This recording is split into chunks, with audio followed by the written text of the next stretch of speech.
class of 1989. 25 years ago, he was on this field just like you are today.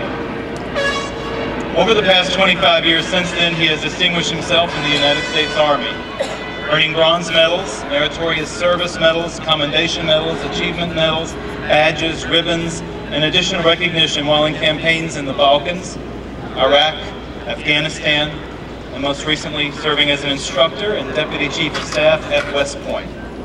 He also holds a bachelor's degree as well as an MBA. In the cavalry, our speaker learned some lessons he began learning as a student here at Portchester High School. That building relationships with others is the key to a successful life. Ladies and gentlemen, it is my honor and privilege to introduce to you today, to deliver our keynote address, a member of the Portchester High School class of 1989, Major Grad Ayvazian.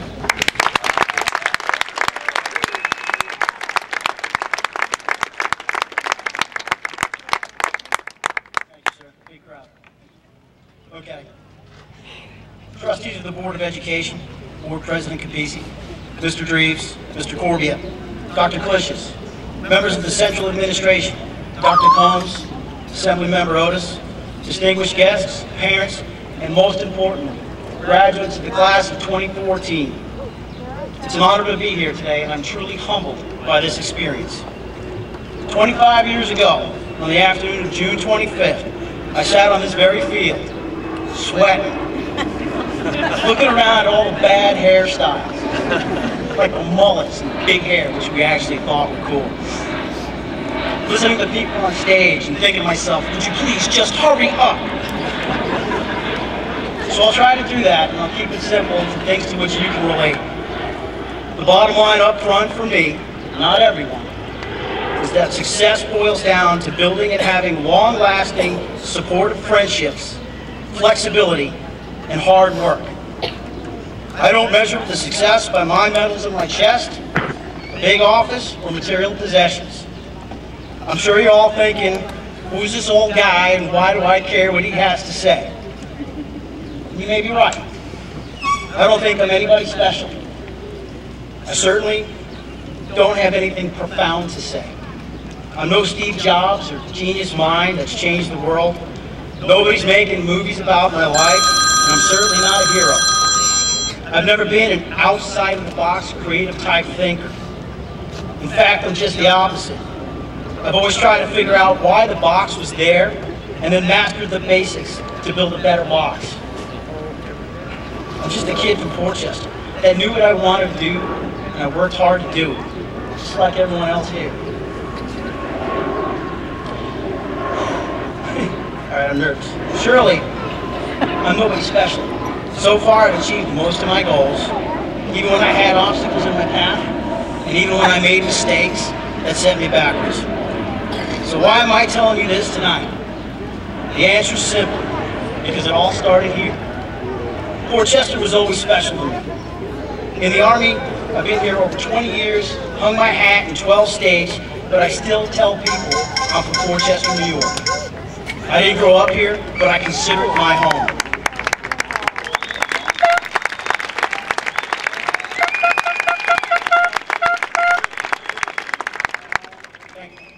I actually grew up in New York City. I lived there until I was 15, and then came to Portchester High when I was in 10th grade. I didn't even start as a freshman. I was scared. I was the outsider.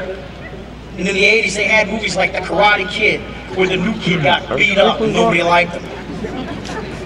I was sure that would be me. But it wasn't like that here. Everyone embraced me as if they'd known me since kindergarten. I never felt like the new kid. I felt like I belonged here. This town was truly something out of a movie, where the entire community supported the kids. I loved when cheerleaders would go around town and decorate all the football players' houses with blue and white banners the day before a football game. It was a great time, a great town, and a wonderful place to be. At Portchester High School, I met great friends that were always there for me, as I tried to be for them. Some of them are here tonight, even after 25 years. I learned early on that the special relationships you make in high school last a lifetime. No matter how much time goes by, true friendships always last. not just with your peers, but with your teachers and staff too. Because of the relationships I built with them 25 plus years ago, I feel closer to this school and this community than ever. Just to name a few from the school here tonight: Coach Mark Santora,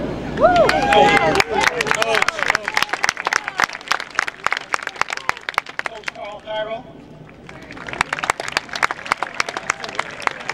Mrs. Diane Windus, Mr. Fortunato Doreno,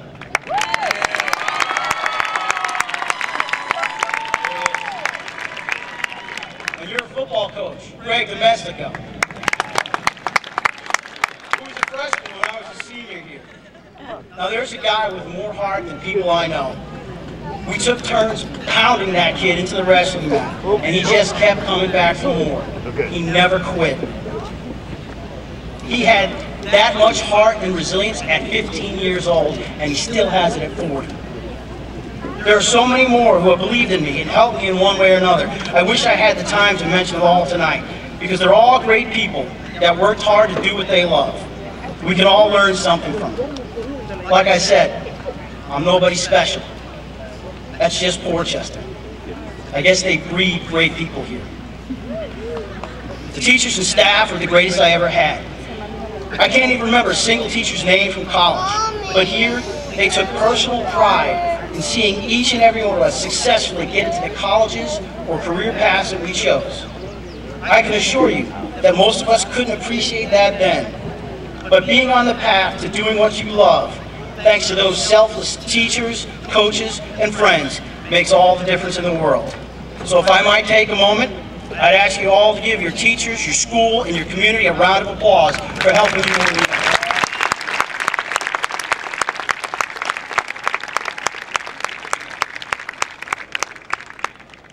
Anyway, the day we graduated, our class president, Joe Reinello, said something that I will never forget.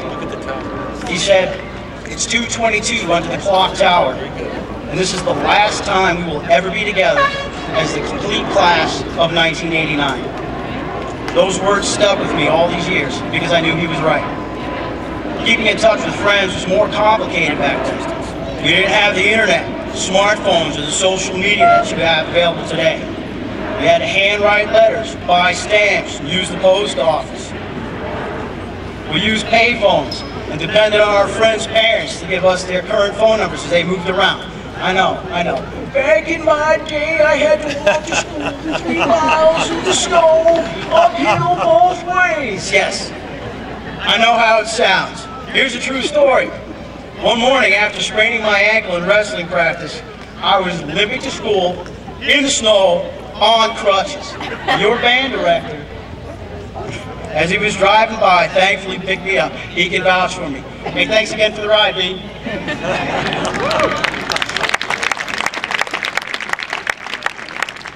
Anyway, we left high school and went off to live our lives. I went to the United States Military Academy at West Point. I made new friends and new memories. We were young kids with high hopes and bright futures, just like you. We hadn't yet experienced tragedy or loss. We didn't know what it was like to lose someone our own age, and didn't realize how important true friends were in supporting each other. Until one day in 1991, Portchester lost a son and a close friend who was like a brother to me, Eugene Miller. To you, he's just a picture in a framed jersey on the wall by your gym.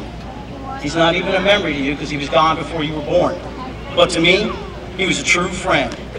He was always humble, respectful, he always went out of his way to help other people, and he always had your back. We were on the wrestling team and the football team together. I can distinctly remember during one home football game, I got hit by some kid with a cheap shot. He knocked me down, he wouldn't let me up. Eugene saw it and ran over and knocked him off me.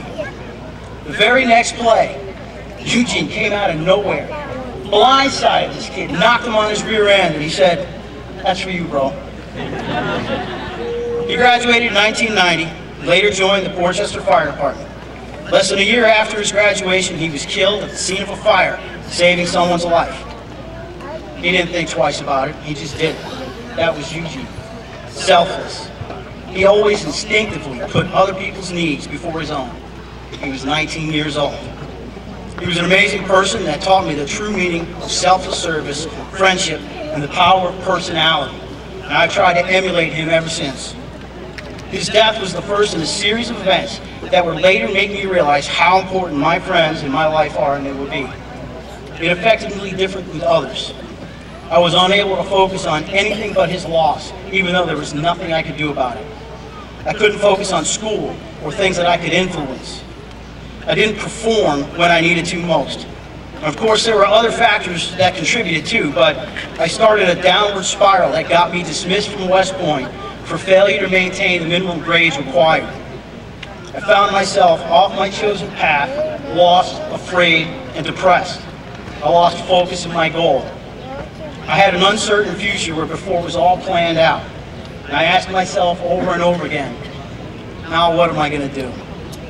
I no longer had a free education and I had to rapidly adjust to a different lifestyle. So I went to Cortland College, got a job, worked sometimes more than 30 hours a week flipping burgers and cleaning tables so I could pay for rent, food, and gas. On top of that all, I maintained a full academic course load, trained to become an Army officer who was in the U.S. Army Reserve. I had to focus on things that I could influence, like my grades and my career in the Army. I still knew what I wanted to do with my life. I just had to take a different path to get there. It wasn't easy, it was a huge blow to my ego, but I managed to work through it. Don't get me wrong, I'm not complaining and this isn't a sob story. I learned more about leadership, friendship, respect, and having for compassion than I ever would have if I had stayed at West Point. I didn't know it at the time, but it was exactly what I needed, whether I liked it or wanted it. That experience taught me a work ethic, and that nobody was going to do it for me. It taught me that flexibility and adaptability are crucial to overcome setbacks. I learned some hard lessons that year, but they showed me I was stronger than I thought. Not everything needs to be or is a struggle, though. Thankfully, I had close friends that knew I needed help. And I made more friends that helped me grow up along the way, too. My friends were there for me to lean on, cry on, and they told me the brutally honest truth when it was tough to hear, even when it was tough to hear. They helped me enjoy fun and exciting new experiences and people around me that I'd overlooked because I was focused on my past failures and worried about my future. They helped me realize that I shouldn't worry about the things I can't control, or even too much of the things that I can't easily control. That my energy is best spent focusing on what I can influence in my favor through my personality and performance. I got back on the path to being an Army officer. I graduated, and I went on to have a solid career and a family that loves me. Can't ask for much more. One other very important thing that my friends taught me is to have a sense of humor, too. People are naturally attracted to smiles and laughter, as opposed to grumpiness, scowls, and frowns. You don't have to be serious all the time. Life's full of funny stuff, so laugh at it. Laugh at yourselves, and laugh with your friends. The best pictures are always the ones of you and your friends laughing about something, not just the ones with the duck lips. Okay. So, I've yapped on for quite a while now. So what's the so what? Well, there are a few takeaways I want to leave you with tonight. First, your friends, now and your future ones, because you'll go on and you'll make more friends when you leave here. Will be extremely important people in your lives. Being selfless and humble, instead of selfish and arrogant, build stronger friendships with those around you. Those relationships will help you get through tragic times as well as the happiest ones. Friends will always be there when you need them most, so you need to be there for them as well. When you see that one of your friends is having a tough time, be there. Even when it's not convenient for you, be there. Think about what you can do for them unsolicited. The rest falls into place when you have true friends. Second, don't focus so much on what you can or cannot control. If you can control something, don't worry too much about it. You can control it, so move on. If you cannot control something, don't worry about it either. You can't control it, so move on.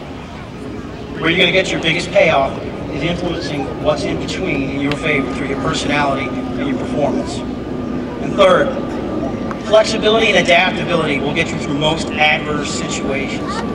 that will help you manage change while keeping your sanity. You don't always have to fight the power or resist change. Your initial plan will not always work. You might get knocked off your path and be lost for a while. Life happens fast, so don't be afraid to ask for help or lean on your friends. Come up with a new plan and work hard to get to where you need to go. To me, success isn't necessarily defined by how much money you make when you leave here, but by the number of true friends you have through the rest of your life. The truth is, each of you will have to define what your own measures of success are. You can't always compare yourselves to others because you'll either end up constantly falling short of their measurements of success and feeling inadequate, or become overly confident and arrogant when you far exceed someone less capable than you. Whatever your measurement of success may be, formulate a plan and make it happen. Don't expect anyone to give you something for nothing. You have to figure out what you want, what you need to do to achieve it, and earn it. You have to do the work, but if you play it right, you'll have true friends to share your happiness with, help you up when you get knocked down, and give you something to look forward to when you're in tough situations. Being a good person with a great personality, combined with performance, makes for far greater success than either one on its own. So, graduating class of 2014. It's now 7:31 under the clock tower. Falling out. And this is the last time you'll all be together as an entire class. They're about to let you out into the world. Take a look around and soak it in. Everyone's here for you tonight. This is your night. Enjoy this moment. And most importantly, enjoy your family and your friends. I wish you the best. Thank you and good night.